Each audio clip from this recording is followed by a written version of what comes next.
twakwenda mbinguni. Sasa bali hivi, sasa bali hivi,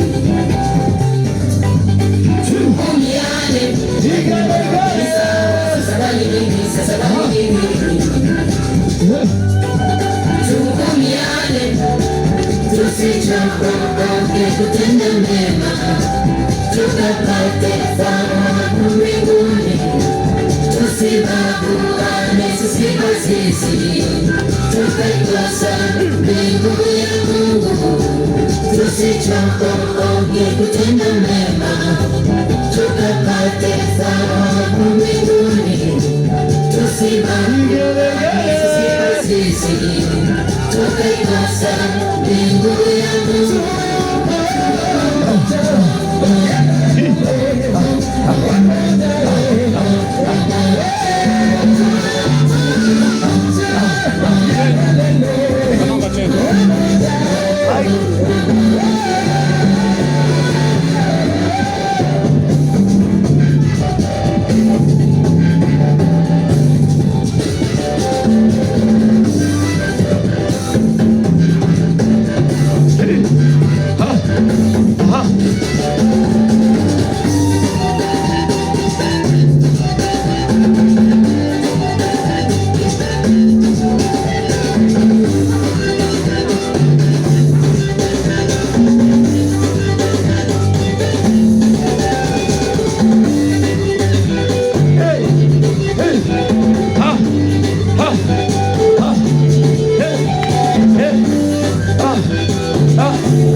Bwana Yesu asifiwe.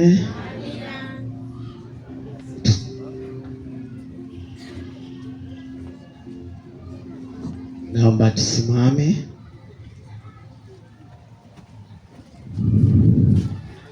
Tumwabudu Mungu. Jiweke sawa, mwambie mwenzako jiweke sawa. Ni wakati wa kupokea neno la uzima ulilolifuata. Amen. Damu ya Yesu inanena mema. Damu ya Yesu inanena mema. Damu ya Yesu inatusafisha. Damu ya Yesu inatusafisha. Oh, inatusafisha. Oh, damu inatusafisha. Oh, inatusafisha. Fisha damu inatusafisha. Oh, inatusafisha. Fisha damu inatusafisha. Oh, inatusafisha. Fisha damu inatusafisha. Damu ya Yesu inanena mema. Damu ya Yesu inanena mema. Damu ya Yesu inanena mema. Damu ya Yesu inanena mema. Inanena mema. Mema damu inanena. Oh, inanena mema. Mema damu inanena. Oh, inanena mema.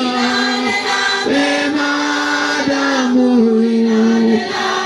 Inanena mema. Mema damu inanena.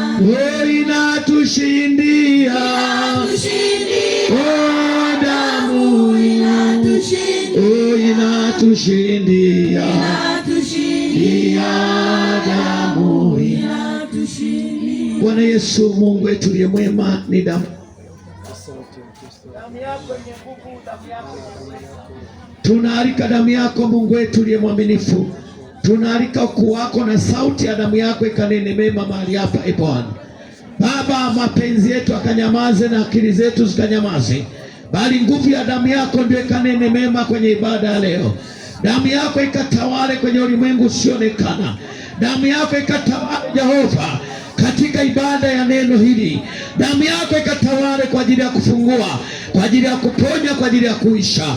Baba, tunaiachilia mikononi mwako, tukitumainia damu yako peke yake, damu yako iliyomwagika, damu isiyokuwa na hatia, damu inenao mema, damu yenye nguvu. Tunajiachilia mikononi mwako Bwana Yesu, katika jina lako tukiomba na kuamini Bwana Yesu, amen.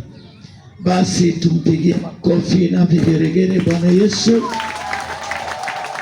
Ninaomba tukae uweponi mwa Bwana.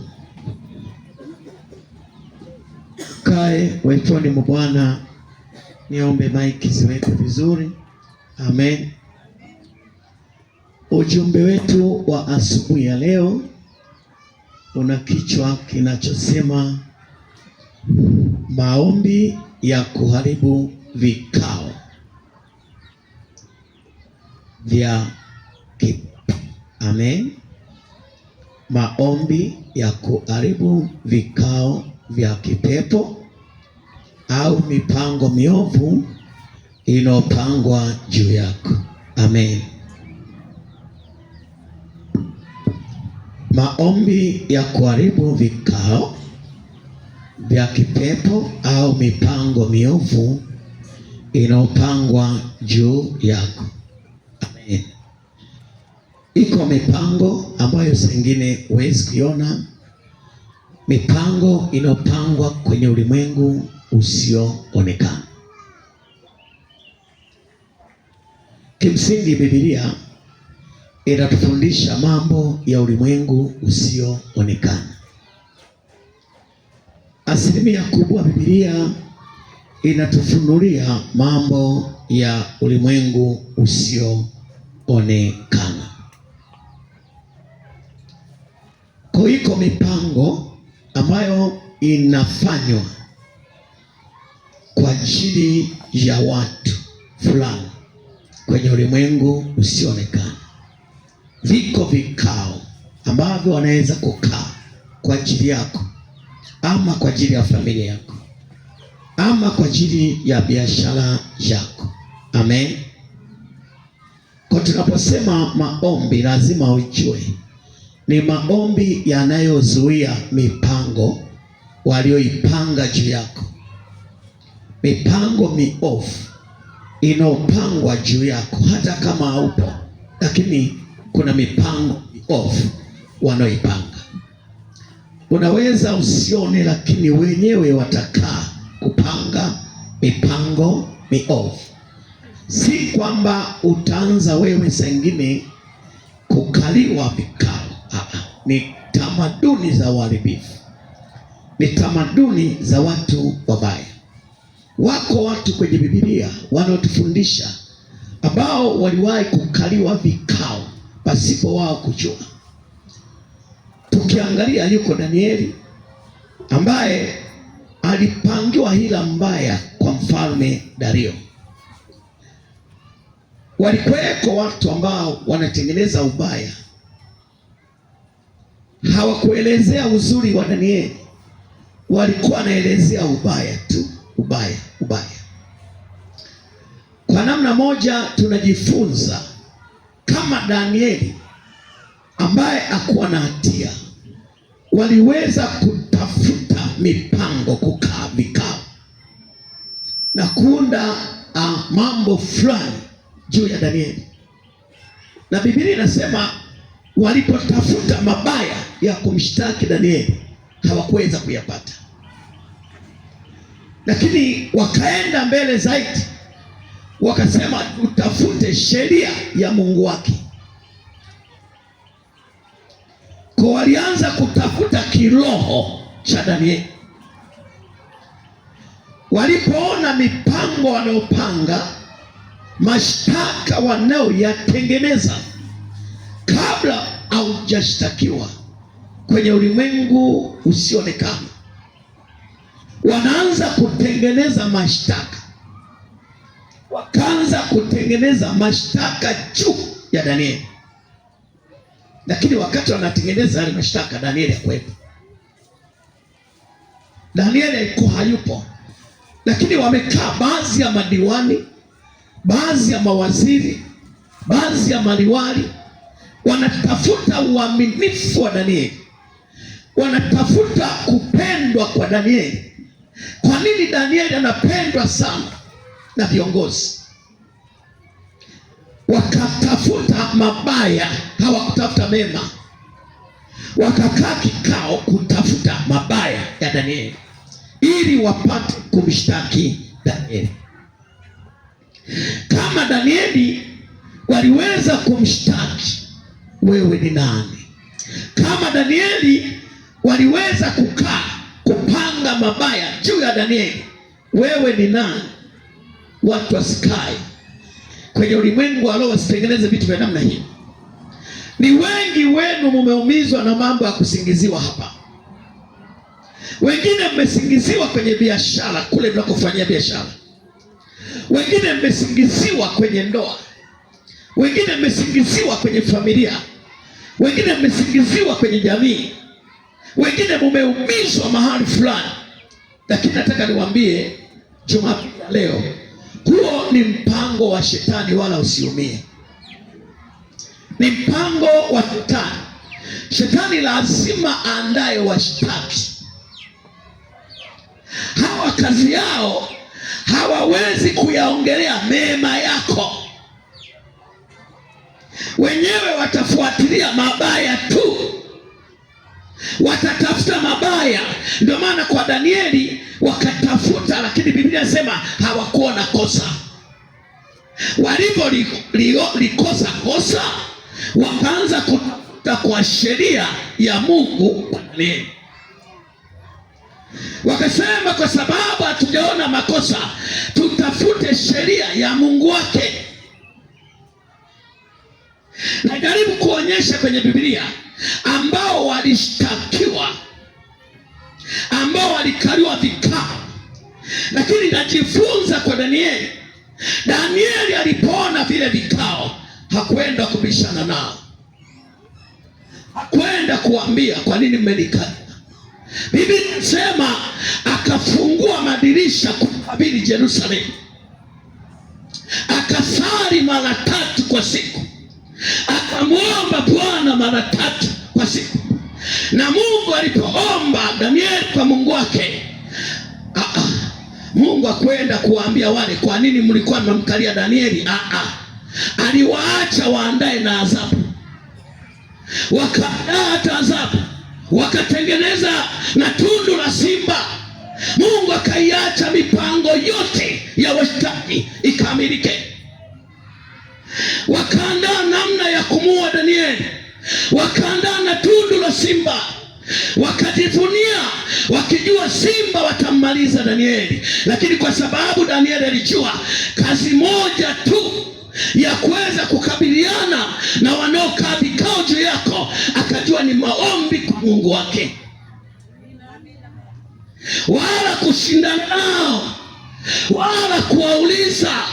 Yeye alipotambua, Biblia inasema akaukabili mji Yerusalemu mara 3 akiomba. Wakati anaomba, maombi yake hakuwazuia wale watu kufanya mipango ile, hayakuwazuia wale watu wasiendelee kukaa mipango. Wakaendelea kwa na bidii ya kufanya vikao juu ya Danieli. Walipoendelea kwa bidii ya kufanya vikao juu ya Danieli, wakaendelea na Danieli akaendelea na maombi. Wakati Danieli anaomba, wakasema sasa majira yamefika ya kumwangamiza, mipango yetu imekamilika, twende tukamchukue, tumpeleke kwenye umauti, tumpeleke kwenye kifo. Wakamchukua Danieli, Maombi ya Danieli hayakuwazuia wasimchukue Danieli. Wakaendelea na mipango ya kumchukua Danieli na kumpeleka mahali wanapotaka. Wakati wamemchukua, wakasema tumtupe kwenye tundu la simba. Wakaendelea wakamtupa kwenye tundu la simba. Maombi ya Danieli hayakuzuia Danieli kutupa kwenye tundu la nini? La simba. Wakajua wamefanikiwa. Mungu kumbe alikuwa anatembea na mipango yao. Itakapoishia mipango yao, ndio Mungu anzie hapo. Ndipo alipomtupa sasa, ndipo maombi ya Danieli yanaanza kunyamazisha mipango yao. Ndipo maombi ya Danieli yanapoanza kuwazuia wale simba waliobeba hatima ya uovu wa kumwangamiza Danieli. Walipomtupa, wakaenda wakachungulia kwamba tukaangalie huyu jamaa tuliyemfanyia mipango miovu, sasa majira ya kuangamia ni haya, lazima angamie. Walipomweka mle, wanaenda kuchungulia, wanakuta Danieli yuko katikati ya simba, alafu anawakuna simba wale. Ametengeneza upendo na simba, na simba wametengeneza upendo na Danieli. Nashangaa, Danieli anawakuna wale simba. Simba wale wanamwangalia Danieli, wamefanya urafiki Danieli. Wale waliomshtaki Danieli wakachukua habari kutoka kwenye tundu la simba, wakamwendea mfalme, wakasema, mfalme, yule mtu ni mtu wa ajabu sana, tumeenda kumwangalia mle, tumeshangaa kapita. Simba hawajisikii njaa, simba wanyanyui vinywa vyao juu yake. Tunashangaa ni mtu aina gani? Hakika mfalme, Mungu wa Danieli anastahili kuinuliwa. Haleluya, haleluya. Wakasema Mungu wa Danieli anastahili kuinuliwa. Ndipo mfalme na yeye, kwa sababu mfalme alikuwa miongoni mwa kumwombea Danieli, kwa sababu alijua hana hatia Danieli. Sasa ule mfalme akasema, hebu nikaangalie. Anaangalia, nakuta simba wana urafiki na Danieli. Akasema, mtoeni huyu mtu kwenye hili tundu la simba, kwenye adhabu mlioiandaa, mumtoe huyu mtu, mumweke mahali salama. Wakamtoa Danieli, wakamweka mahali salama. Ndipo mfalme akasema, ni kweli simba hawana njaa hawa? Kweli hawa kama hawana njaa wameshindwa kumla Danieli, basi njoo mliopanga mipango juu ya Danieli tuwajaribishe na ninyi. Kama simba hawa hawana njaa kweli, ninyi mliopanga mipango, hebu tuingize tuone kwenye hawa simba mliowaandaa. Ndipo mfalme akaamuru waingizwe. Walipoingizwa, Biblia inasema kabla hawajafika chini ya shimo, simba wakainuka juu kwa juu, wakawashika juu kwa juu, wakalarua vipande vipande wao na uzao wao. Sikiliza nikwambie, ninaona Jumapili ya leo Mungu aliyelituma neno hili, ninaona anageuza mashauri yako. Kila vikao vilivyofanyika juu yako, kila mipango iliyofanyika juu yako, kila hila zilizoandaliwa juu yako, ninamwona Mungu wa mbingu na nchi aliyelituma neno mahali hapa. Ninamwona huyo Mungu akigeuza hiyo mipango walioiandaa, kila ila mbaya walizoziandaa. Ninamwona huyo Bwana akizigeuza hizo hila, akimwokoa mwenye haki, na badala yake anamuingiza aliye mwovu juu yako. Huyo ni Bwana aliyelituma neno lake mahali hapa. Haleluya, haleluya. Sikiliza nikwambie, usiumie.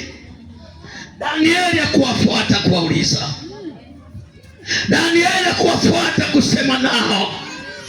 Hata aliposikia Danieli akanyamaza, akaendelea kumwambia Bwana.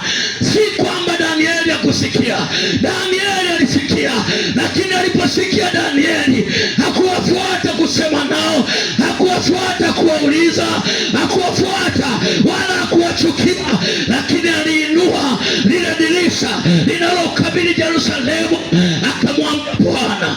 Haleluya, haleluya, haleluya, haleluya. Mwambie mwenzako, jifunze kwa Danieli hata kama yanauma sana. Haleluya, haleluya. Hata kama anauma sana, jifunze kwa Danieli, jifunze kwa Danieli. Hata kama amekuumiza sana, usiseme seme, jifunze kwa Danieli. Ukabili Yerusalemu mara 3 kwa siku. Iko sauti kutoka mbinguni itakokuja kwa ajili yako. Haleluya, haleluya, haleluya. Nisikilize nikwambie, hata Yesu walimkalia kikao. Haleluya. Hata Yesu alimkalia nini? Kikao. Kabla wajamuua vilianza vikao. Haleluya. Vilianza nini? Vikao. Vikao. Vilianza vikao. Na yeye Yesu, nisome kidogo akaka Yesu ndio kananibariki vizuri. Maana alikuwa ni Yesu mwana wa Mungu. Si kwamba kukaliwa vikao. Alikaliwa vikao. Mshike mkono mwenzako, mwambie kama Yesu alimkalia vikao, utakuwa wewe mkinga makuyu, utakuwa mnyakiusa makuyu. Haleluya, haleluya, haleluya. Hebu tuangalie Mathayo 26 ule mstari wa 1 mpaka wa 5. Mathayo 26 na ule mstari wa 1 mpaka wa 5. Neno la Mungu linasema hivi: ikawa Yesu alipomaliza maneno hayo yote, aliwaambia wanafunzi wake, mnajua ya kuwa baada ya siku 2 itakuwa Pasaka, na mwana wa Adamu atasalitiwa asulubiwe. Wakati ule wakuu wa makuhani na wazee wa watu wakakusanyika katika behewa ya kuhani mkuu, jina lake Kayafa. Hawa wale waputia makuhani. Mstari wa 4 asema, wakafanya shauri pamoja ili wamkamate Yesu kwa hila na kumuua. Kwa hila, kwa hila manake kwa ubaya, kwa usingiziaji, wamkamate Yesu wamuue. Wamepanga ila mipango hiyo. Asema lakini wakasema, isiwe wakati wa sikukuu, isije ikatokea ghasia katika watu. Wakati wanapanga hila, wanasema tupige tukamkamata mbele ya watu. Tukimkamata mbele ya watu, hawa watu watatuua. Angalia, wanapanga hila za kutaka kumuua, kumkamata na kumuua, lakini wanasema tusiende kwa watu. Sikiliza nikwambie, kuna watu wanapanga mipango juu yako, lakini wanawaogopa fulani wafikie mipango yako ili wasije wakaibika.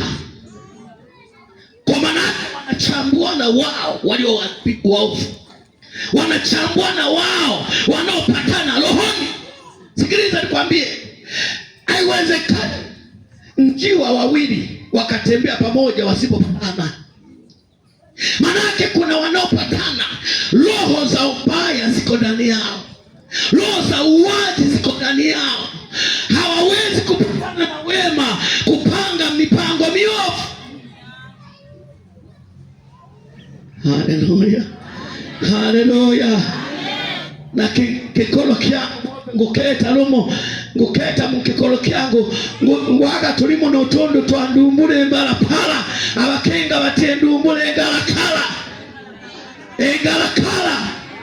Lakini ni kadamu yako, mumezaliwa sangine pamoja, sangine kamchomba kako, sangine ni kashangazi, lakini kako kwenye ango hiyo. Awanyakiusa bikuti Dinga kwa adio maundu kwa kekolo ikupange mipango ya hila na wapanja. Awanyakiusa bikuti mpala ufwe, pala ufwe. Haleluya. Hayuko tayari kukuita na kukuambia jambo. hayuko tayari kusema na wewe ndani ya familia yako, lakini ana mipango na watu. Anatafuta watu wabaya wakae vikao, watengeneze vikao vya hila, afu vile vikao vya hila vinatengeneza umauti kwa mtu asiyejua kwamba amekaa kikao mahali fulani. Ndio maana Mungu amenituma neno leo kuomba maombi ya kupangua kila mipango miovu ambao wewe huwezi kuiona, lakini wako waliokaa mahali wengine wameweka na tarehe ya kufa. Kumbuka Danieli waliweka na tarehe ya kufa, walijua atakufa lini, walijua atamaliza lini. Wengine na wewe wako waliopanga mipango ili upatwe na mabaya. Ndio maana Mungu anataka uombe kama Danieli, umwambie Bwana, mimi macho yangu hayaoni, lakini macho yako Bwana yanaona, yanachunguza sirini. Haleluya. Mshike mkono mwenzako, mwambie ukatae usikatae, wapo. Biblia inawaona. Haleluya. Wapo, Biblia inawaona hata kama unakataa. Lakini ukisoma kitabu cha Isaya 54:15 anasema, tazama, yamkini watakusanyana, lakini si kwa shauri langu. Watu wowote watakao kusanyana juu yako wataanguka kwa ajili yako. Ukisoma Isaya, Mungu anakataa, anasema hawa waliokusanyana mimi sijawatuma wakusanyane. Anasema tazama, yamkini watu wao watakusanyana kwa ajili yako, lakini si kwa shauri langu. Manake Mungu hajawatuma, Mungu hayumo kwenye kusanyiko hilo, lakini wao wamekusanyika. Lakini kwenye kusanyiko lile Mungu hayumo, manake yuko aliyekuweko. Wana ajenda ya siri, wametengeneza ajenda ya siri ili uweze kupatwa na mabaya. Haleluya, haleluya. Gwejuma unumo kwenda itoko nkafu, kumbe ameandaa wenzako na jeneza. Watu wameandaa na jeneza kabisa. Nilienda siku moja pale Arusha na ni pale Moshi kwenye chuo kile cha polisi pale. Nikaa nimeenda kufanya maombi pale kwenye nyumba moja, tukaomba. Tulipoomba kwenye ulimwengu wa roho, nikaonyeshwa jeneza. Nikasema kuna watu mumeandaliwa majeneza hapa, lakini mnatembea. Mungu ataenda kuyafichua majeneza yale yaliyoandaliwa chini. Ikiwezekana Mungu atapasua vipande yale majeneza.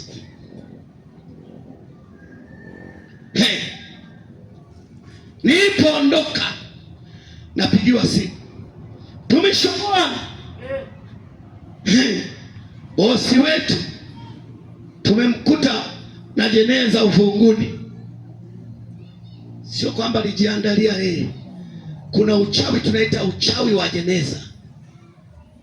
Yaani unatengenezwa uchawi wa kumwandalia mtu, kumfungia uhai wake kwenye jeneza. Kama mtu anaweza akafungiwa kwenye kachupa ka soda, ya kuna uchawi wa kumfungia mtu kwenye nini? Kwenye jeneza. Huyu mtu kila siku atakuwa anaota majeneza. Maana nafsi yake iko ndani ya majeneza. Lakini anatembea na anaenda sokoni. Lakini walioandaa mipango, wameweka mipango kabisa, wametengeneza na namna ya. Haleluya, haleluya, haleluya, haleluya. Kati ya kitu ninachomshukuru Mungu pamoja na kaudhaifu kangu ni namna anavyonilinda na namna anavyonifunulia yaliyo sirini. Hilo tu ndio namshukuru sana Mungu. Na sisemi Mungu siwezi kumwacha, wala siwezi kuacha kuomba. Biblia imeagiza maombi, ombeni msije mkaingia wapi? majaribuni. Haijasema uombe kwa sababu umeokoka, kwa sababu una kiroho. Omba usije ukaingia wapi? Kwa maombi anakuhusu hata wewe unayejidharau.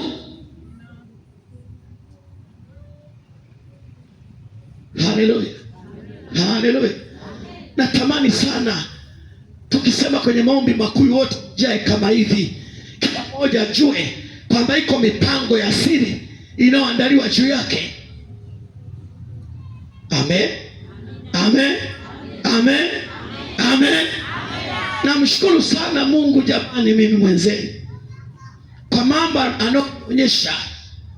Kuna wewe hey.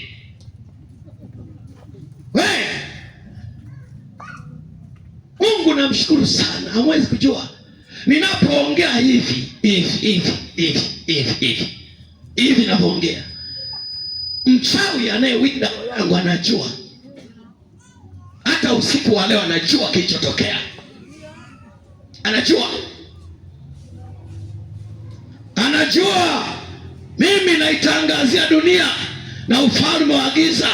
Siku ukifanikiwa ukaja ukafanikiwa, ujue mbingu imekusaidia. Siku ukaja kufanikiwa kwamba huyu mtu ni wa kawaida, huyu mtu nitamtenda mabaya. Nasema kwenye madhabahu hii, siku ukifanikiwa, mbingu imekusaidia. Mbingu imekusaidia. Mbingu imekusaidia. Mkataba wangu nimefunga na Mungu. Wakati nafunga mkataba na Mungu, nilikuwa peke yangu na nani? Na Bwana. Nenda rohoni, tafuta. Usije ukanitafuta mwilini, tafuta rohoni. Kwenye ulimwengu wa roho ndio kuna ushahidi. Haleluya. Kuna vikao kwenye ulimwengu wa roho. Hivi ninavyosema, hata leo kulikuwa na vita. Mungu alikuwa anamuuliza hivi, vita nini? Anasema umeliona jeshi hilo linalokutafuta. Kikao kimesimama rohoni, kikao kimejipanga rohoni. Sikiliza nikwambie, kama Mungu aishipo mbinguni na maneno yake hayatarudi bure, ninachokitamka hapa madhabahuni ndicho kitakachokuwa. Kama Bwana ishivyo, nasema ninachokitamka hapa na ardhi hii na madhabahu hii ndicho kitakachokuwa, hakitapita bure. Haleluya, haleluya. Hakitapita bure, nasema hakitapita bure. Nisikilize unaweza. Subiri majira mengine, uenda wakati nimeondoka, nikiwepo hapa, ujue wewe unanolewa na chuma, na Biblia inasema chuma unoa chuma. Haleluya. Utakubali kunolewa kwa majira haya ambayo Mungu amenileta hapa, utanolewa kweli. Utakaye kaidi. Haleluya. Utakaye kaidi. Mungu ana wakati na majira, na Mungu amenileta hapa kwa majira na wakati wake. Na kuambia mimi sio wa kulogwa. Sio wa kulogwa mimi. Yaani sio wa kulogwa hata kidogo. Hata punje sio wa kulogwa. Namjua ninayemtumikia. Nisikilize kwa makini. Wewe unayesali Makuyu, utasikia maneno mengi ya kutisha tamaa. Mipango mingi itatembea ili ukate tamaa. Wewe usifunze kitu. Mimi natamani jinsi ulivyo, nione ukiamka rohoni, nikiona unamwimbia Mungu katika roho na kweli, nione ukimwimbia Bwana, nione ukiomba, nione watu ukiamka, nione uamsho wa Bwana, nione wewe mwenyewe ukimshuhudia Bwana wewe mwenyewe. Haleluya, haleluya, haleluya. Natamani nione kitu cha namna hiyo. Nione wewe uachiwe na mapepo, uachiwe na majini, uachiwe na mizimu, uende umuinue Bwana. Mashetani kwenye ulimwengu wa roho, umeletewa mtu aina gani mahali hapa? Mimi nimetumwa na Bwana nikuondoe kwenye miungu yako, nikuondoe kwenye mizimu yako. Bwana ni changa cha Mungu kilichotoka mbinguni. Mashetani wote kwenye ulimwengu wa roho lazima wasikie sauti inayomwambia hii neno la Bwana. Lazima majini, lazima pepo wote wasikie. Haleluya, haleluya, haleluya. Nisikize vizuri, nisikize vizuri. Nasema hii, mashetani wote wanaosikia sauti rohoni, mashetani wote na mizimu inaosikia sauti rohoni, nimetumwa kuwaondoa watu kwenye ulimwengu usioonekana, mahali walipofichwa, mahali walipokamatwa, mahali waliposhikiliwa. Sasa mipango ya kishetani inajaribu kukuzuia wewe. Mimi sizuiliki, sizuiliki. Mimi nakwambia sizuiliki na chochote. Wanakuzuia wewe usije ukatoka. Haleluya, haleluya, haleluya, haleluya. Nisikilize kwa makini, mtu wa Mungu, nisikilize. Unaweza kusema napo kama kanajisifu, mimi sio mtu wa kujisifu. Amen. Naomba Mike Kaisao. Mimi sio mtu wa kujisifu, wala sio mtu wa kuinua mabega, kutembelea mabega. Mashetani wananijua, mizimu inanijua, mapepo yananijua. Kokote tutaka kwenda, mizimu ya makabila yote inanijua mimi. Haleluya, inanijua mimi kwenye ulimwengu usioonekana. Nisikilize kwa makini, kuna vikao viko mahali kwa ajili yako wewe. Hilo ndio ujue. Kuna mizimu iko mahali inafanya vikao ili kupinga hatima yako, ili kuzuia hatima yako, ili kuzuia baraka zako. Kuna vikao vinaendeshwa ili usiolewe wewe, ili uachike kwenye ndoa, ili usifanikiwe wewe, ili uendelee kuishi maisha ya kuchekwa. Viko vikao mahali. Mimi simami kinyume na wewe, na simama kinyume na vikao vya sirini, vikao vilivyopangwa juu yako. Hivyo ndivyo navitafuta kwenye ulimwengu wa roho. Waliopanga vikao juu yako, hao ndio nawatafuta kwenye ulimwengu wa roho. Waliokaa kwa ajili yako, hao ndio nawatafuta kwenye ulimwengu wa roho. Mashetani wote waliojipanga, waliokamata, hao ndio nawatafuta. Ndio. Haleluya. Ndio, hao ndio nawatafuta. Saa ingine huwezi kujua. Wewe shughulika na sana na mimi kwenye ulimwengu wa mwili. Mimi nakutaka rohoni, uliyekaa rohoni, uliyejificha, uliyekamata nyota ya watu. Wewe ndio nakutaka rohoni, unaifanya vita vya gizani. Nakutaka mimi wewe rohoni. Wewe ndio nakutaka mimi. Haleluya. Na kutafuta wewe unayechafua biashara za watu, na kutafuta wewe unayefanya vikao na watu, na kutafuta wewe kwenye ulimwengu wa roho, na kutafuta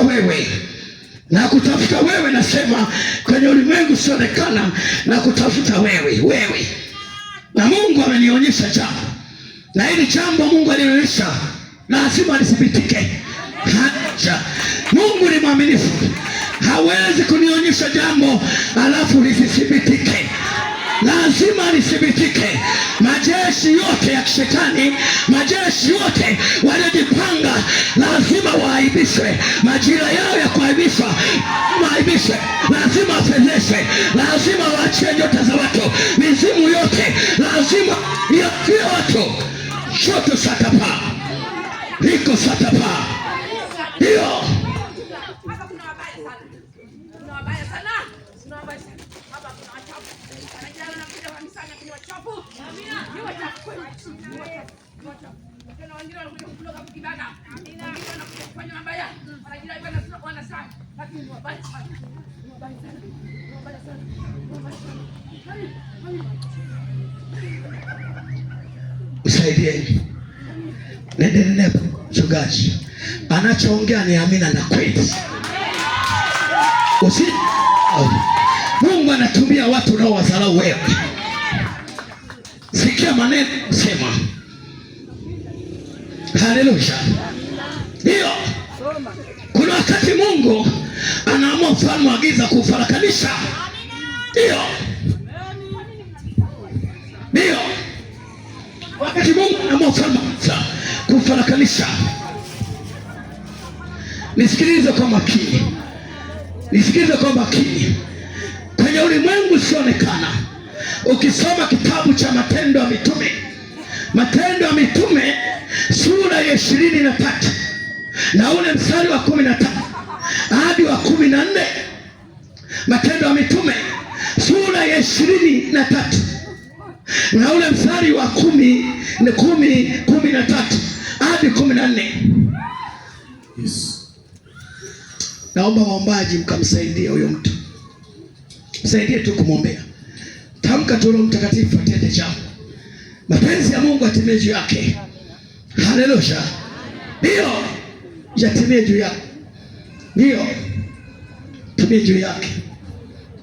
Mungu amtoe kwenye vifungo vile. Mungu anaweza kubadilisha mtu. Alikuwa mganga kienyeji akawa mtumishi wa Bwana. Mungu anatenda kwa wakati na majira yake. Mungu hawezi kuacha mtu. Akiamua mtu kumwokoa, atamwokoa kwa njia anayojua Mungu. Haleluya! Mungu anamwokoa kwa njia anayojua. Kwa usimkadirie mtu. Mungu yuko Mungu mbinguni, ajibue maombi. Anaweza kubadilisha watu. Haleluya! Ukisoma kitabu cha Matendo ya Mitume, Matendo ya Mitume sura 23 na ule mstari wa 13 hadi wa 14, neno la Mungu linasema hivi. Naomba mlisikilize neno la Bwana. Anasema hivi, na hao waliapiana hivyo, walipata zaidi ya watu 40. Mstari wa 14, nao wakaenda kwa wakuu wa makuhani na wazee, wakasema, tujifunge kwa kiapo, tusionje kitu hata tumuue Paulo. Sikiliza vizuri hili neno. Asema, na hao waliapiana hivyo, walipata zaidi ya watu 40. Nao wakaenda kwa wakuu wa makuhani na wazee, wakasema, tumejifunga kwa kiapo, tusionje kitu hata tumuue. Hawa cha kwanza wamejiorganize watu 40. Walipojiorganize kusanya watu 40, wakaamua kuingia kufunga na kuomba. Mwambie mwenzako, hata wachawi wanafunga. Usiogope mfungo wa mtu akisema amefunga. Hata wachawi wana tabia ya kufunga. Hapa Paulo ni mtumishi wa Mungu, lakini hawa watu wamejipanga, wakaenda kwa wazee, wakaenda na kwa wachungaji, lakini wanasema tumeapa mioyoni mwetu, tumejifunga, manake tumepatana, tufunge mfungo wetu ili huyo mtumishi wa Mungu afe. Sikiliza nikwambie, manake watu 40 wamejitenga kinyume na Paulo, wamekaa wakitengeneza ajenda ya kumuua Paulo, lakini wanaenda kuwashirikisha na wazee ili wamuue Paulo. Wamejipanga, wameingia kwenye maombi, wameingia kwenye mfungo ili Paulo afe. Sikiliza nikwambie, wakati wamepanga, ukiendelea kusoma, mjomba wake Paulo akapita pembeni, akasikia mpango ule wakiupanga.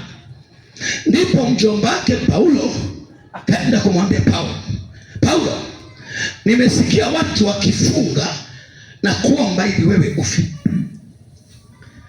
naomba usiende. Ndipo Paulo akaenda kwa wakuu na kuelekeza ile mipango. Ndio wale wafalme wale wakuu wakaipanga ili mipango walioipanga kwa ajili ya Paulo.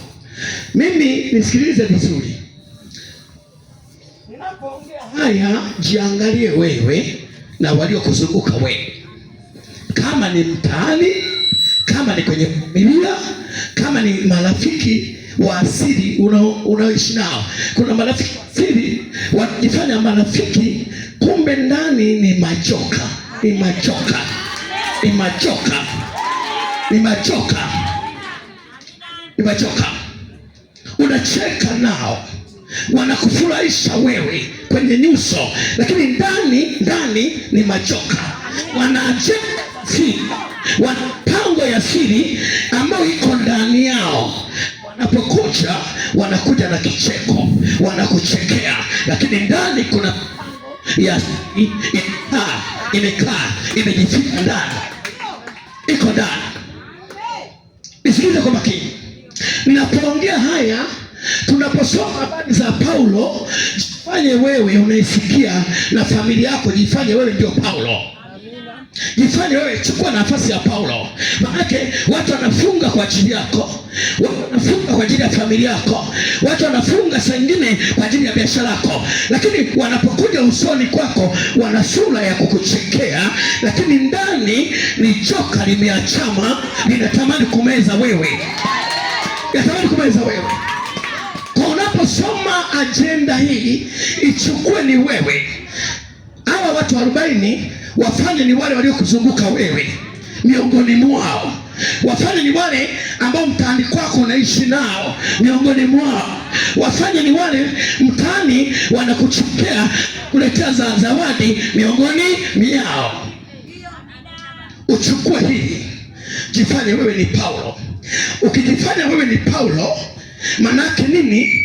Kilichomtokea Paulo kutokea wewe. Kama Mungu alimkoa Paulo, na wewe Paulo wa sasa hivi utaokolewa na nani? Na Mungu. Kama Mungu alimwokoa Danieli, na wewe Danieli wa sasa hivi utaokolewa na nani? Na Mungu. Haleluya, haleluya, haleluya, haleluya. Jifanye wewe Paulo. Unaposikia neno hili, sikia tu likaondoka. Jifanye wewe ni Paulo, jifanye wewe ni Danieli. Alafu angalie Danieli alipoomba kilitokea kitu gani? Kile kilichotokea wakati wa Danieli ndicho kitakachotokea wakati wako. Amen, amen.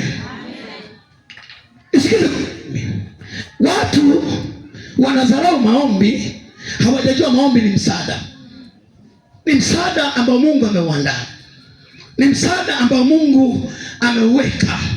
Ndio maana kwenye Biblia unaweza kaona wenzetu walikuwa na maombi mazito sana. Kwa mfano ukisoma Daudi kwenye Zaburi ile ya 35, ukiona maombi ya Daudi kwenye Zaburi ya 35, alikuwa naomba maombi juu ya wapangao maovu juu yake. Alikuwa haombi tu maombi kwamba eti maombi yameshuka. Maombi yalikuwa yanaelekea mahali. Alikuwa haombi tu kwamba leo naomba maombi haya. Mungu anamuonyesha maombi, na anapoomba maombi yanaenda mahali fulani. Ndio maana ukisoma Zaburi hii naipenda sana, hata kama wengine inawachukiza. Zaburi hii naipenda na wewe uipende, ila waliofanya vikao juu yako hawaipendi Zaburi. Hii Zaburi, Daudi wakati anaomba maombi anasema hivi, Zaburi hiyo 35 ukianza na ule mstari anasema moja, kulikuwa na point anasema waaibishwe, wafedheshwe, njia zao ziwe na utelezi.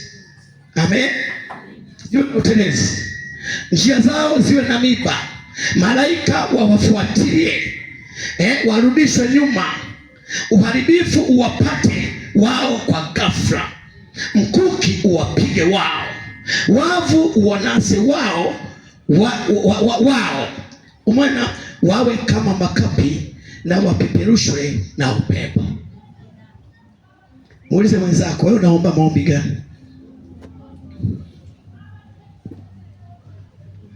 Wakati wa vita unaleta maombi ya chakula. Baba yetu wa mbinguni, wewe ni Mungu wa baraka. Hajasema sio wa baraka. Hapa Danieli anaombea mikusanyiko, na ni Daudi anaombea mikusanyiko iliyokaa kinyume na yeye. Sasa mikusanyiko iliyokaa na wewe hahitaji maombi ya chakula. Baba wa mbinguni, wewe ni wa baraka. Umesema utatujazia baraka. Tena wewe ni Mungu uliyesema nimpende adui yangu kama nafsi yangu. Haleluya. Wewe ni Bwana, nikumbuke. Mungu anauliza nikukumbuke wapi? Kwenye shida gani? Daudi anasema waaibishwe, wafedheshwe, wawe kama makapi, njia wanazokufuatia zigeuke kwa na utelezi. Manake kila mpango wanaokufanyia wewe uwe unateleza, kila mbinu wanaotaka kufanya wewe iwe inateleza, kila maombi waliokuombea wewe yawe yameteleza. Unielewa? Manake lazima uombe. Wanapotaka jambo likupate wewe, ndio unawapata wao. Amen, amen, amen, amen. Sikiliza nikwambie, mtu akitaka kukuroga hawezi kukuroga bila kukutaja jina. Analichukua jina, analipeleka makaburini, anaanza kukutaja wewe pale makaburini. Na mimi nina maombi fulani, namwambia Mungu, kila anayechukua jina langu kulipeleka kwenye madhabahu zote za miungu, wewe ni Bwana aliyebeba jina langu. Umesema ni Mungu nayemuokoa mwenye haki, na badala yake umwingiza mtu mwovu. Anayenipangia uovu, wewe Mungu umesema ndio matunda yake. Ninaomba sasa wakati wa kuvuna ufike, alichopanda yeye, maana umesema pandacho mtu ndicho atakachovuna. Mimi nimepanda wema. Sikia, Biblia inasema shinda ubaya kwa nini? Jifunze kumpandia mtu wema tu, usichoke. Kama umemuona na kibaya, pandaga wema, pandaga wema. Haleluya, haleluya. Biblia inasema apandacho mtu ndicho atakachovuna. Sasa aliyepanda mauti juu yako, Jumapili ya leo aandae kuvuna mauti yake. Amen. Amen. Muulize mwenzako, unaamini haya?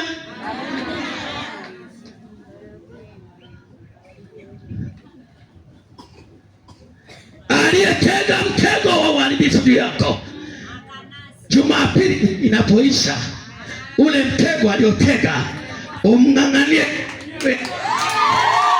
umshikilie yeye mwenyewe, usiondoke. Muulize mwenzako, unaamini haya? Wewe uwaoni, lakini Mungu anawaona. Haleluya, haleluya, haleluya, haleluya. Biblia inasema mwenye imani ataishi kwa nini? Kwa imani. Ukiamini ninayoyasema ndio atakapokuwa. Amen. Kwa sababu mimi ndio mchungaji, nililetwa hapa kwa nikitamka madhabahu ya hapa inanisikia. Inanisikia. Kwa nikitamka inakuwa. Inakuwa. Leo mashetani yalikuja kwa wingi, niwasimulie.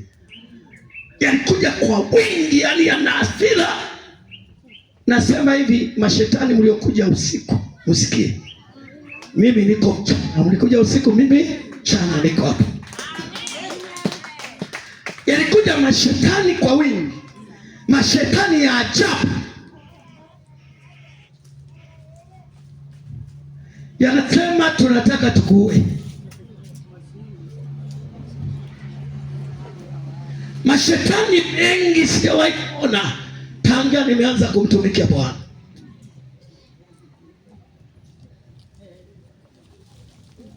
Yakasema lazima leo tukuue.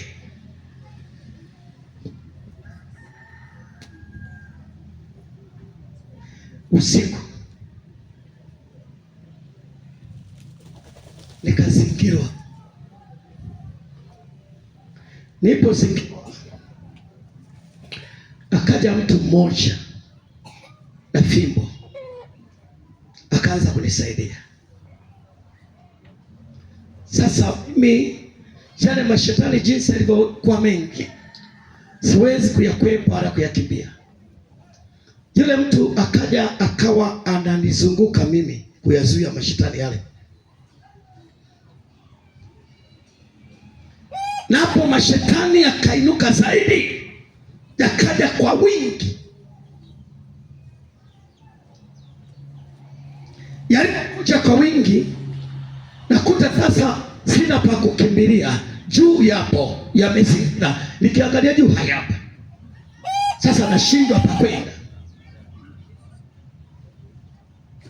Nikasikia sauti inaniambia, ita malaika wa Bwana wakusaidie. Nikaanza, malaika kaa juu hapa, malaika kaa nyuma yangu, malaika kaa mbele yangu, malaika kaa kulia, kaa na kushoto. Ghafla kikashuka kitu kutoka mbinguni. Nikaona kitu kinashuka toka juu, kikaja mkononi mwangu. Niliposhika kile kitu, ndipo mashetani waliponyoka. Niliona wale mashetani wanapigwa na kile kitu, wanakufa. Nikionyesha huku, wale mashetani wote wanakufa. Nikionyesha, mashetani wote wanakufa. Baadaye naona Mungu anambia, hiki ndicho nilichokupa wewe. Hakuna mashetani watakao kuja kukuweza. Amen. Kwenye ulimwengu wa roho ninayosema hapa, na kuambia wewe, kwa sababu siwezi kuongea uongo kwa Bwana. Amen. Na kuambia hicho, na hao mashetani, kwa sababu yalitumwa kwangu, yalisikia sauti ya mtu, naamini hivyo. Lazima kuna mtu aliyatuma. Sasa kwa sababu niko madhabahuni hapa, natoa kiapo na mimi kwa mashetani hapa. Wale mashetani na sauti walioisikia ya kuja kwangu, nageuza sasa agizo. Nageuza lile agizo, mlilo agizo wa mashetani. Kama mlivyotuma kuja kwangu, ndivyo nawaagiza muende kwa aliyewatuma, mkampende sawasawa na alivyowatuma yeye. Imeshakuwa. Imeshakuwa. Amen. Imeshakuwa. Sasa mimi sijui ni wapi, Bwana ajua. Si kama unanielewa? Mikusanyiko ya asili iko, vikao viko juu yako, juu ya watoto wako, viko.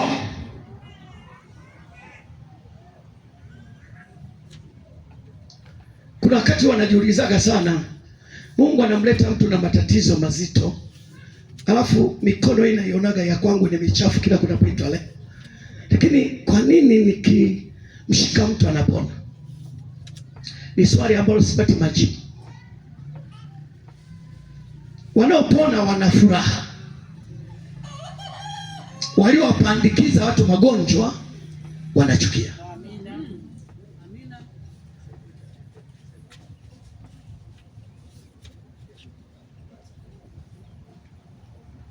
Wanachukia.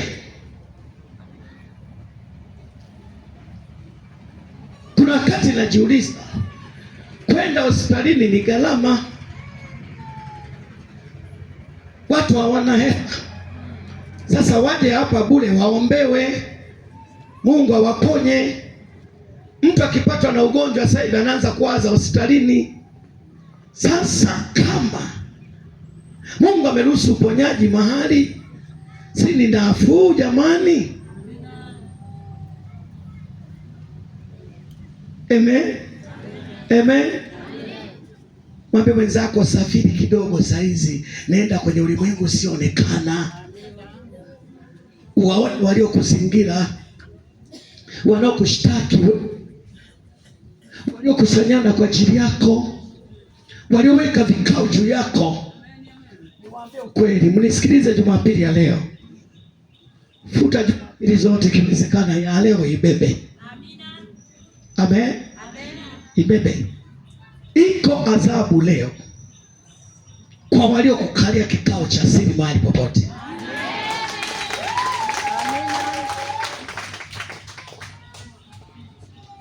Hebu beba hicho kitu siku ya leo hii. Siku ya leo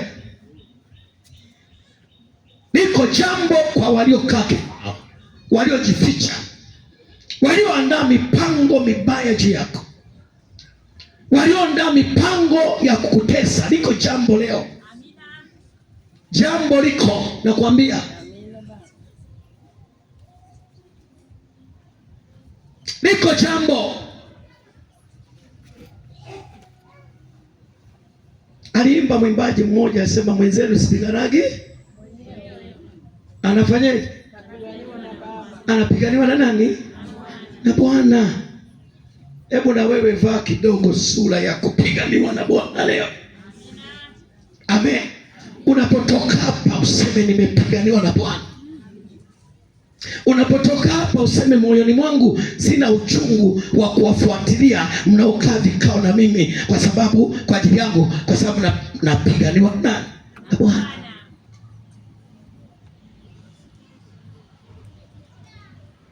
Kwenye ulimwengu usioonekana liko jambo. Haleluya. Liko jambo kwenye ulimwengu usioonekana. Lishike neno la Mungu. Shika neno la Mungu. Hebu simama tumwombe Bwana.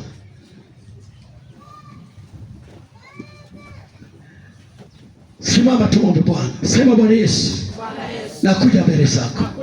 Mimi ni dhaifu, tena ni mwenye dhambi. Siwezi kujiokoa mimi mwenyewe.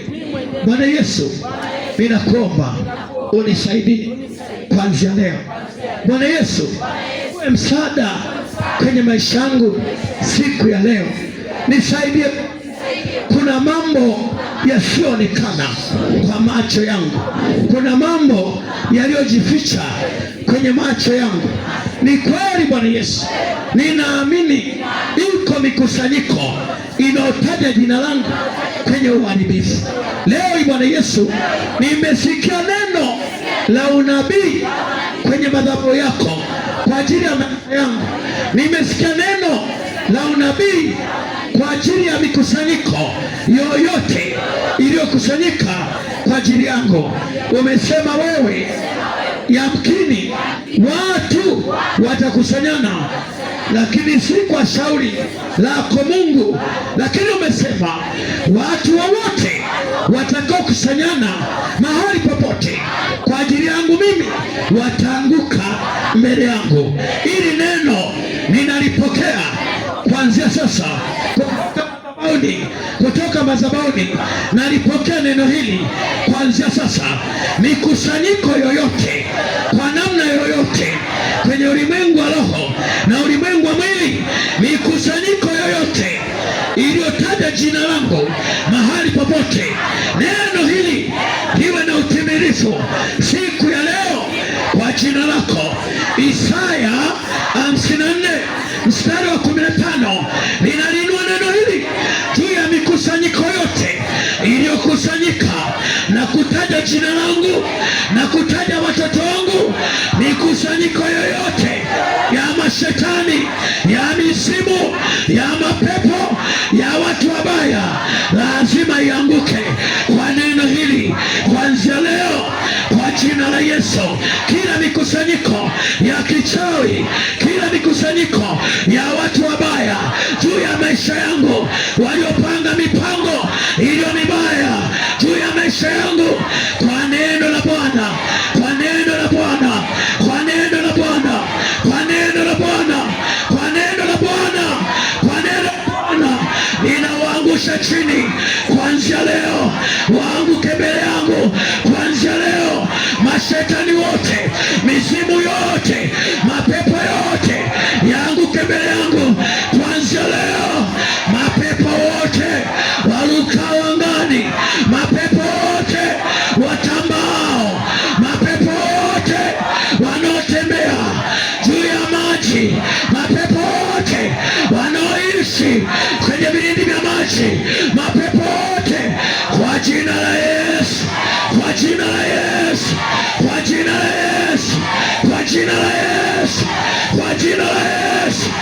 jina la Yesu, kwa jina la Yesu, kwa jina la Yesu, kwa jina la Yesu, ninaangusha leo kila mikusanyiko iliyokusanyana kwa ajili yangu mahali popote, naiangusha leo, naiangusha leo, naiangusha leo, naiangusha leo, naiangusha leo, naiangusha leo, naiangusha leo kwa jina la Yesu. Kila mikusanyiko inotenda mabaya, kila mikusanyiko yenye hila, kila mikusanyiko yenye hila mbaya juu ya maisha yangu na watoto wangu, naiangusha leo, naiangusha leo mahali popote nilipozaliwa, mahali popote alipozaliwa mama na baba, mahali popote ninapoishi mimi, mahali popote ninapofanyia kazi, mahali popote ninapofanyia biashara, kila mikusanyiko, kila mikusanyiko naiangusha leo, naiangusha leo, naiangusha leo, naiangusha leo, naiangusha leo, naiangusha leo, naiangusha leo, naiangusha leo, naiangusha leo kwa jina la Yesu, kwa jina la Yesu, kwa jina la Yesu, kwa jina la Yesu, kwa jina la Yesu. Kila mikusanyiko inaotuma magonjwa kwenye maisha yangu, kila mikusanyiko inaotuma uchafu wote kwenye maisha yangu, kila mikusanyiko inaotuma mambo mabaya kwenye maisha yangu, leo hii, leo hii kwa neno la Bwana ninaiangusha hiyo mikusanyiko kuanzia leo kwa jina la Yesu. Bwana Yesu, kwa jina lako kila jambo lolote lililo baya lililotoka kwenye madhabahu za mikusanyiko ya uharibifu, iwe ni vita, yawe ni magonjwa, yawe ni mateso, uwe ni umasikini, yawe ni madeni, leo Bwana Yesu ninayang'oa kwangu, ninayahamisha kwangu, ninayarudisha yalikotoka kuanzia leo kwa jina la Yesu. Magonjwa yote yaliyotumwa kwenye familia yetu, magonjwa yote yaliyotumwa kwenye mwili wangu, magonjwa yote na mateso yote yaliyotumwa ndani ya nyumba yangu, ninayaondoa leo, ninayarudisha yalikotoka kwa jina la Yesu, kwa jina la Yesu, kwa jina la Yesu. Ninayageuza kila maombi ya watesi wangu walioniombea yageuke mtego kuanzia leo, kuanzia leo yageuke mtego juu yao wenyewe, juu yao wenyewe, juu yao wenyewe. Maombi yoyote waliowaombea watoto wangu kwa mashetani, ninayageuza leo, yale maombi yao yawe mitego kwenye familia zao kuanzia leo kwa jina la Yesu, kwa jina la Yesu. Kila aina ya ubaya wote walioachilia kwenye maisha yetu, tunageuza ule ubaya uwarudie wenyewe kuanzia leo kwa jina la Yesu, kwa jina la Yesu, kwa jina la Yesu, kwa jina la Yesu. Leo Bwana Yesu, ninapasua kila majeneza ya kichawi ninayoona ndotoni, ninayapasua leo kwa jina la Yesu, kwa jina la Yesu. Ninapasua leo kila chupa za kichawi wanazoziabudu, ninapasua leo kila vibuyu ya kichawi vilivyofungia hatima yangu, leo Bwana Yesu ninavipasua kwa jina la Yesu. Endelea kuomba mwenyewe sasa, omba kwa damu Yesu. Kila tatizo naloliona ligeuze liende likotoka. Kama ni ugonjwa, ugeuze ulikotoka, arudishe wenyewe. Kama ni mateso ya kwenye familia, yarudi yalikotoka kwa neno la Bwana. Liko sata robo sata, endelea kutamka mwenyewe. Kama ni mikosi ya kutoka, irudi likotoka, irudi likotoka kuanzia leo. Liko sata rabo likandolabo saka robo saka rabo likandolabo likanamo seka robo saka rabo likandolabo kuomba, endelea kuomba, usinyamaze, endelea kuomba, usinyamaze, endelea kuomba, usinyamaze, endelea kuomba, usinyamaze. Kila jambo baya liloandaliwa juu yako liudi likotoka kwa jina la Yesu, kwa jina la Yesu. Endelea kuomba, kuomba endelea kuomba. Ninaona ugonjwa unaondoka kwako, unarudi kutoka. Ninaona imbe unaondoka kwako, unarudi kutoka. Endelea kuomba, endelea kuomba, endelea kuomba, endelea kuomba, endelea kuomba, usinyamaze.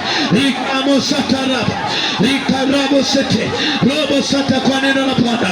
Endelea kumwambia Bwana, kila mateso yawarudie wenyewe, kila mitego iwarudie wenyewe. Rudisha mitego yote waliokutegea kwao, rudisha kwanza leo. Magonjwa yote yawarudie wenyewe kwa damu ya Yesu. Likamosete robo sakarabo likarabo seta likandarabo sete robo sakarabo. Leo ni siku ya kurejesha yalikotoka. Mateso yote yarudie kutoka, magonjwa yote yawarudie wenyewe. Rako shotorobo likandarabo saka robo saka likarabo seka. Ile mitego asilini iwanase wenyewe kwa neno la Bwana. Likarabo saka robo saka robo sandarabo likandarabo saka. Kila ina ubaya wanase wenyewe kuanzia leo. Endelea kuomba, endelea kuomba. Likarabo saka robo saka robo saka rabo likandarabo seka. Kila vifo vya kwenye familia walivyoviachilia kwenu viwarudie wenyewe kwa damu ya Yesu. Rakapapapa seka likarabo seke. Endelea kuomba, mwambie Bwana, mwambie Bwana, mwambie Bwana, mwambie Bwana, mwambie Bwana siku ya leo, mwambie Bwana siku ya leo, mwambie Bwana siku ya leo. Likarabo seka likarabo bakoya likandarabo saka robo saka rabo likarabo seke ekelebo saka likandarabo saka robo saka rabo likandarabo. Usinyamaze, endelea kumwambia Bwana, kila mateso yote waliotuma kwangu na narudisha kwao kwa damu ya Yesu. Likandarabo saka. Kila magonjwa yote waliotuma kwenye familia yangu na narudisha kwao. Kila mahubiri yote, kila manuizo yote waliohubiria kwenye madhabahu za kipepo na narudisha kwao. Manuizo yote walionuiza makaburini, walionuiza njia panda, walionuiza kwenye mito, tunarudisha kwao kwa jina la Yesu.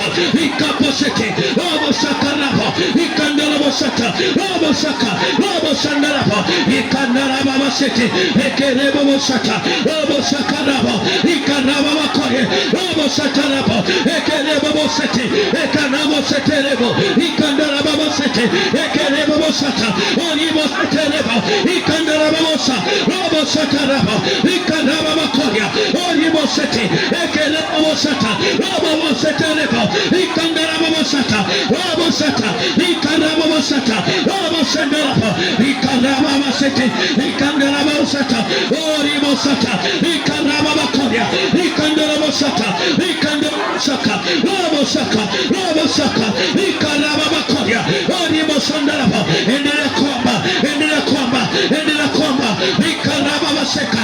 Endelea kumwambia Bwana, endelea kuomba. Likandarabo saka robo saka rabo likandarabo saka. Iko vita kwenye ulimwengu wa roho na watesi wako. Iko vita kwenye ulimwengu usioonekana na walikuzunguka. Iko vita kwenye ulimwengu usioonekana na watesi wako. Endelea kuomba. Liko soto likandarabo saka robo saka rabo likandarabo babatoro likandarabo seke likanamo sata likandarabo bakori oribo seterebo. Endelea kumwambia Bwana, endelea kumwambia Bwana kwa kinywa chako, kwa maneno yako. Liko saka robo saka rabo likandarabo bakori likandarabo baseta likandarabo bakori robo saka rabo likandarabo basete robo sandarabo likandarabo seke robo saka likandarabo. Endelea kumwambia Bwana, endelea kumwambia Bwana. Mikusanyiko yote iliyokusanyika kwa ajili ya familia yenu, kwa ajili ya watoto wenu, iko saka. Kwa ajili ya biashara yako, iko saka robo saka. Endelea kuomba. Rako kariba likandarabo seke likandarabo saka robo saka rabo likandarabo bakoya robo saka. Kila mikusanyiko ya watenda mabaya walio Saka, Robo Saka, Ekaraba Bakoya, Rapa Sekerebo, katika jina la Yesu, katika jina la Yesu, katika jina la Yesu, katika jina la Yesu, katika jina la Yesu, katika jina la Yesu, Rapa Baba, Ekaraba Baba, Ekeseterera, Ekapa Baba, Ekandara Baba Seterera, Ekaraba Baba, Ekaraba Baba, Ekandara Saka, Robo Saka Rabo, Ekaraba Seta, Ekaraba Baba, Yadara Baba, Yadara Baba, Ekaraba Seterera, Ekandara Baba, Ekaraba Saka Rabo, Ekandara Baba, Ekaraba, Yababa Baba, Ekaraba Baba, Ekaraba, Yababa Saka Rabo, katika jina la Yesu, Robo Tarabo Seka, Riko Soto, Robo Saka, Robo Sekerebo Saka, Riko Soto Robo Sata, Rikandorobo Saka, Robo Sata, Robo Sata, Robo Sata Rabo Seka, Riko Robo Seke, Riko Robo Sata Rabo, Robo Sata Rabo Sata, Riko Robo Saka, katika jina la Yesu, katika jina la Yesu. Naomba usimame, naomba usimame uliyekaa, simama uliyekaa, simama uliyekaa. Robo Seke, inua mikono yako juu, utafakari Roho Mtakatifu. Riko Sekerebo, anekuombea kwa kugua kusikotamkikwa. Riko Nomta, aliyelituma neno lake. Tafakari Roho Mtakatifu na uweza wake, jinsi hivyo kwa msaada kwako. Robo Sata Rabo Seke, Roko Korebo Seke, Reko Reka Baba Setere, Riko Soto Robo Sata, Roto Seterebo Seke. Mtafakari Roho Mtakatifu, jinsi hivyo kwa mwaminifu, jinsi anavyokubebea maombi yako. Ramo Seke, Riko Soto Robo Saka, jinsi ulivyo, jinsi unavyojitazama, jinsi unavyojifikiria, jinsi unavyojidharau, jinsi ulivyochoka. Mtazame Roho Mtakatifu sasa alivyokuwa mwaminifu, anekuombea kwa kugua kusikotamkikwa. Yeye anachukua nafasi ya maombi yako, anachukua nafasi ya maombi yako. Iko Seterebo Saka, Iko Robo Saka, Robo Saka Robo, Iko Robo Saka. Hatujui kuomba ipasavyo, lakini Roho Mtakatifu ni mwombezi, anayeliombea kanisa lake, anayetuombea sasa, anayemwombea kila mmoja, anayechukua nafasi ya kila mmoja, anayechukua nafasi ya mateso ya kila mmoja, anayechukua kilio cha kila mmoja, anayechukua udhaifu wa kila mmoja, anayechukua mateso ya kila mmoja, anayechukua kudharauliwa kwa kila mmoja. Mtazame Roho Mtakatifu, usijitazame wewe, usijiangalie wewe, usijiangalie wewe. Ukijiangalia mwenyewe utachoka, ukimwangalia mwanadamu atachoka, ukimwangalia mchungaji atachoka, ukimwangalia baba yako atachoka, ukimwangalia mume wako atachoka, ukimwangalia mke wako atachoka. Mwangalie Roho Mtakatifu, anasema yeye ni mwombezi, anekuombea kwa kutokuugua kwako, anaomba kwa kuugua ndani yako. Huyo mtafakari Roho Mtakatifu aliyeviumba vyote, aliyevifanya vyote. Huyo Roho Mtakatifu ayabebe maombi yako, ayabebe maombi yako. Yeye anajua siri ya rohoni, anajua siri ya ulimwengu usionekana. Mtafakari huyo, jinsi ulivyo na udhaifu. Liko Sata Rabo Seke, Robo Saka. Inua mikono yako juu, inua mikono yako juu, niombe. Robo Seke, Holy Spirit, Holy Spirit, you are welcome. Tafakari Roho Mtakatifu.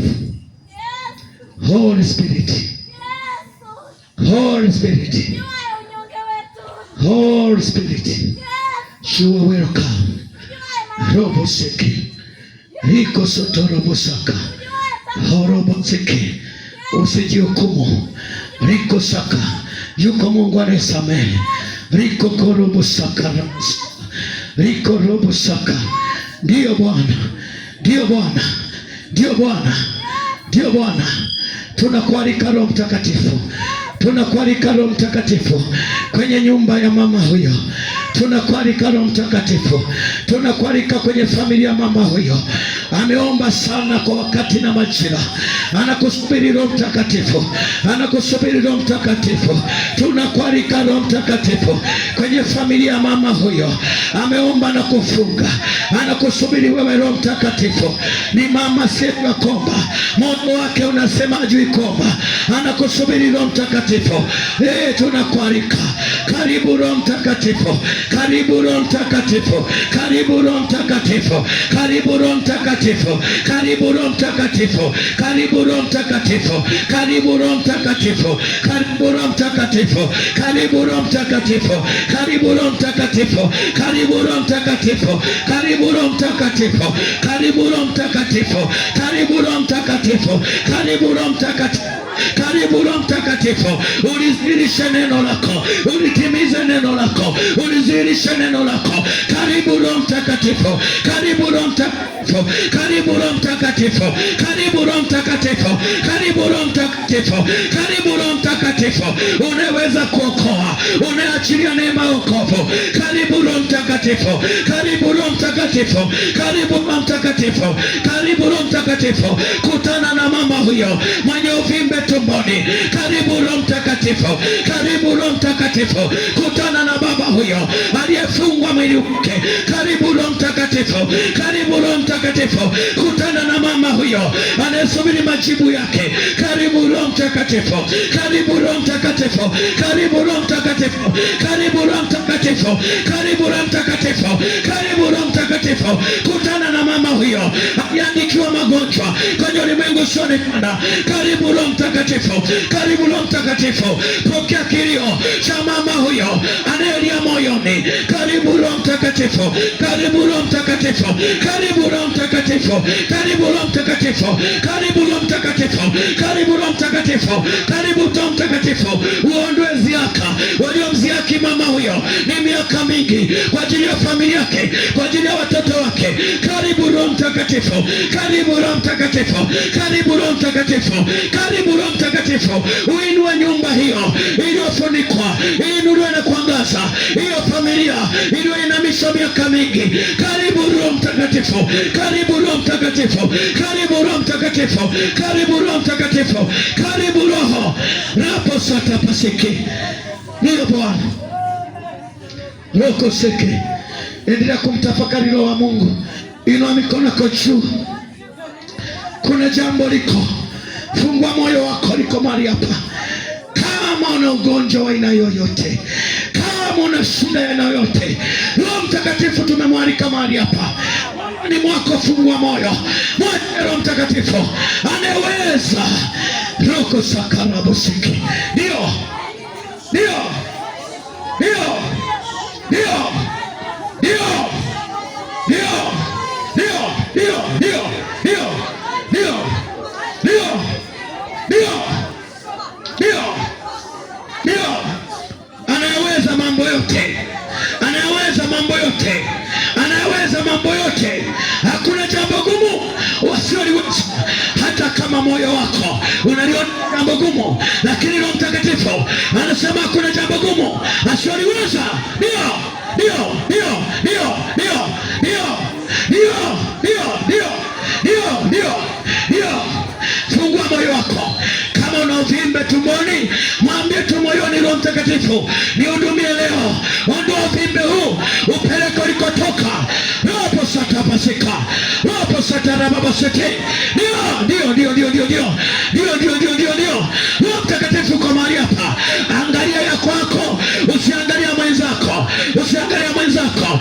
Utapitwa, utapitwa, utapitwa, utapitwa, utapitwa. Jiangalie mwenyewe na moyo wako. Rako shoto satapa. Ndio, ndio, ndio, ndio, ndio, ndio, ndio, ndio, ndio, ndio. Inua mikono juu. Liko jambo kubwa hapa. liko jambo kubwa. Naziona nyota za watu, naziona nyota za watu, nyota za watu zinazozuiliwa na mashetani. Hiyo mashetani wote leo mliojihuzurisha mahali hapa, unaopambana na nyota, nyota, nyota, nyota, ndio, ndio, ndio, ndio. Bwana asema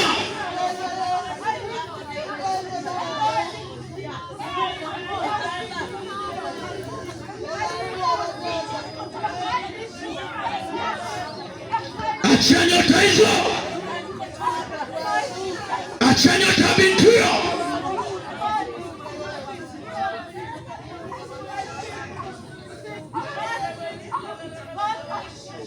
Inua mikono yako juu, usichoke.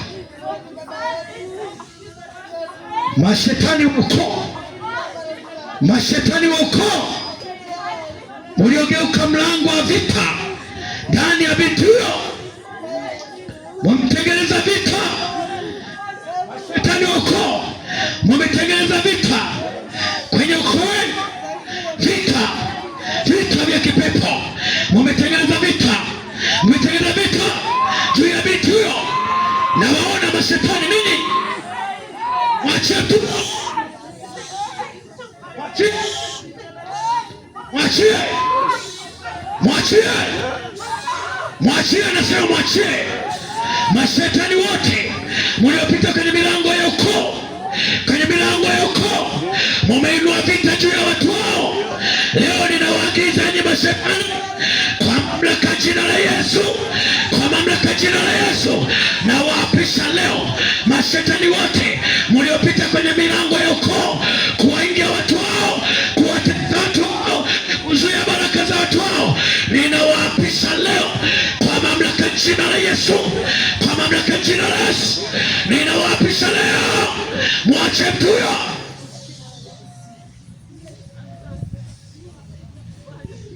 Magonjwa, magonjwa yaliingia mlango wa ukoo, leo nawaapisha.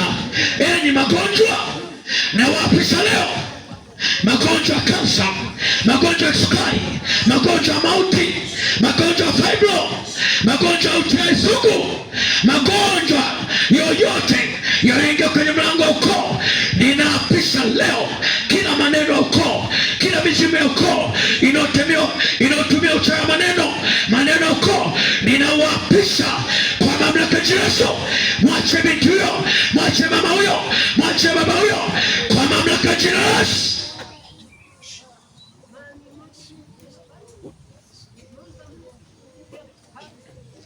Ndio, kila kifuniko kilichofunika maisha mtu huyo, kifuniko cha kichawi kimefunika maisha ili mtu huyo asionekane, ninakiondoa hicho kifuniko kwa mamlaka ya jina la Yesu, na kichoma moto kifuniko cha kichawi kilichofunika maisha mtu huyo, nyota mtu huyo, baraka mtu huyo. Ninakiondoa hicho kifuniko, ninatuma moto kwa damu ya Yesu, na achilia moto wa kimbingu juu ya kifuniko hicho kuanzia leo katika jina la Yesu. Ndio, hicho kifuniko, kifuniko, kifuniko cha kichawi kilichofunika maisha mtu huyo, na amri hicho kifuniko kikamate moto, kikamate moto, kikamate moto, kikamate moto kwa jina la Yesu. Ndio, mashetani wote mnaopita kwenye miguu ya watu, mnaopita kwenye miguu yao, mahali walipokanyaga, mmechukua nyota kupitia unyayo, ninazikomboa nyayo hizo na jina la Yesu, kukomboa hizo nyayo, kukomboa hizo nyayo, kukomboa hizo nyayo, kukomboa hizo nyayo kwenye ulimwengu wa roho, na jina la Yesu kuanzia leo katika jina la Yesu.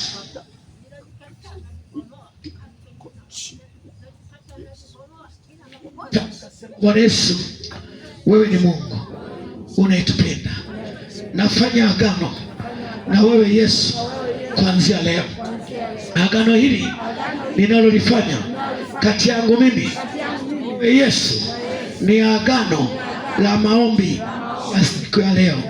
Kila watesi, kila washtaki wanaonishtaki mahali popote na hila zao, na geuza leo mashtaka yao yakawahukumu wenyewe katika jina la Baba, Mwana na Roho Mtakatifu. Nimekuomba Bwana Yesu, maombi ya agano siku ya leo, amen. Tumpigie makofi na vigelegele Bwana Yesu. Piga tena makofi na vigelegele kwa Bwana. Tumshangilie Bwana Yesu. Haleluya, haleluya. Basi Mungu, tukae uweponi mwa Bwana, lakini Mungu aendelee kututia nguvu, na pia Mungu aendelee kukufanya wewe kualika watu. Amen. Leo viti vilikuwa vichache, natamani tufike mpaka kule. Amen. Mwambie mwenzako inawezekana.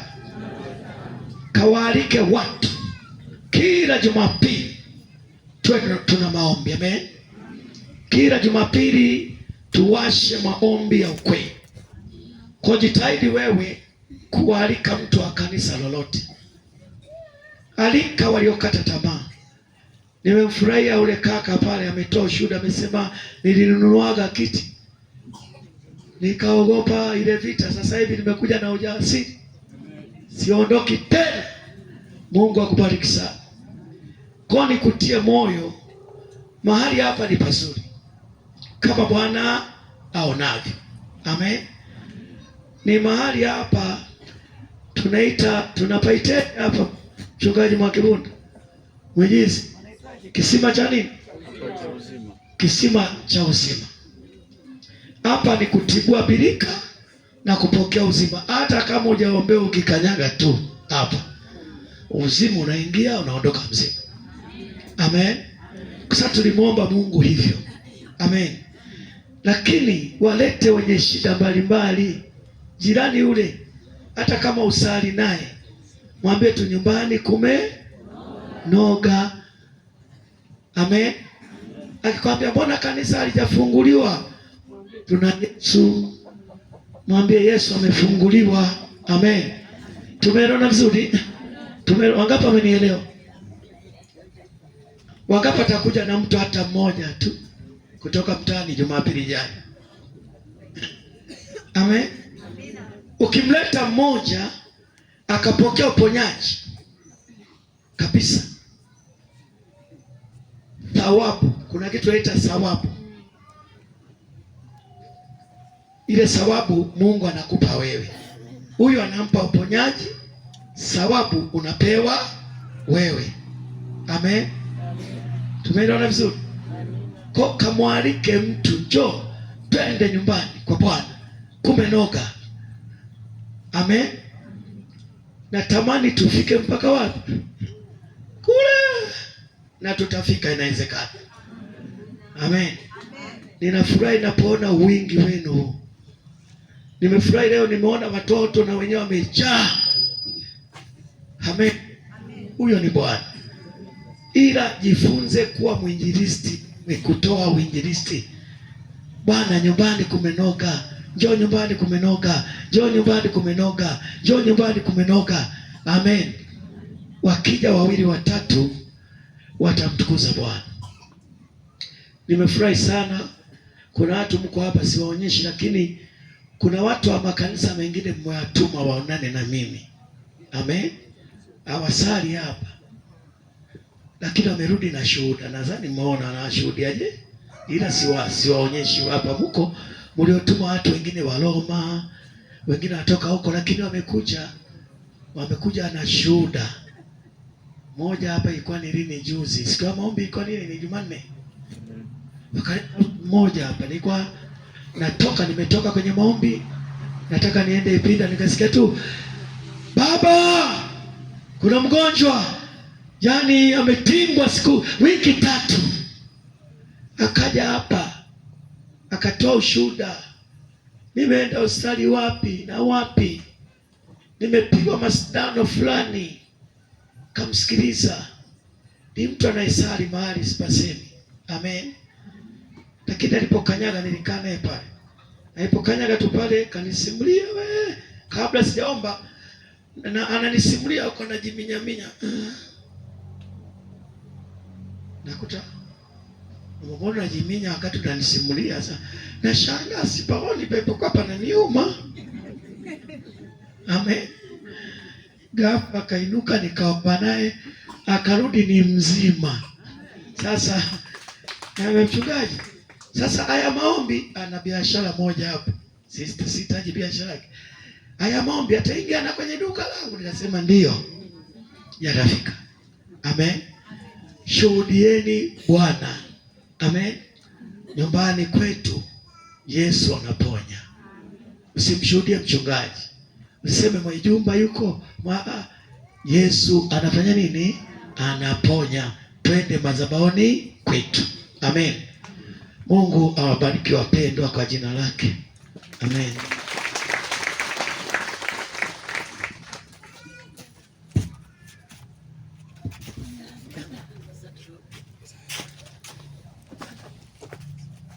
Tupokee neno kwa mazito matatu. Kwaya ya utatu wakati wa neno, wakati wa sadaka shukrani ya neno.